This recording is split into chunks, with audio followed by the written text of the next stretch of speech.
বৌদি, বৌদি বলছিলাম যে আমি না ওবেলা বাড়ি চলে যাব।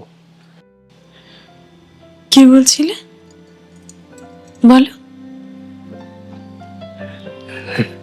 না কিছু না, এমনি বলছিলাম। এই হারটা জানো তোমার দাদা কত স্বপ্ন দেখে বানিয়েছিল ভাই বউকে দেবে বলে, একটা মিষ্টি ফুটফুটে বউ নিয়ে আসবে। আর কত মিষ্টি চাই, তুমি তো এত মিষ্টি। দেখ,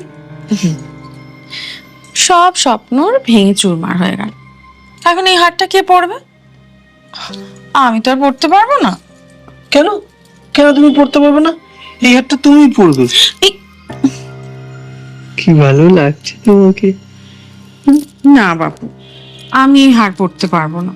একে আমি স্বামী হারা স্ত্রী, এই রঙিন রঙিন শাড়ি পরি, শাখা পলা সিঁদুর পরি বলে পাড়ার লোকে কত ভারী ভারী গাল দিয়ে কথা বলে আমাকে।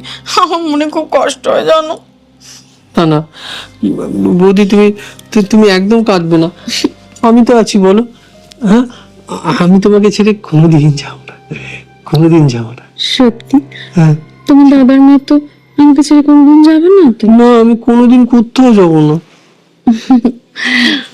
আমি জানো তো তোমার দাদার খুব সেবা করেছিলাম যখন করোনা হয়েছিল।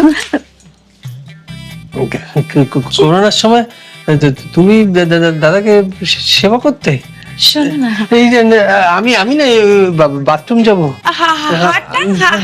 আসছি।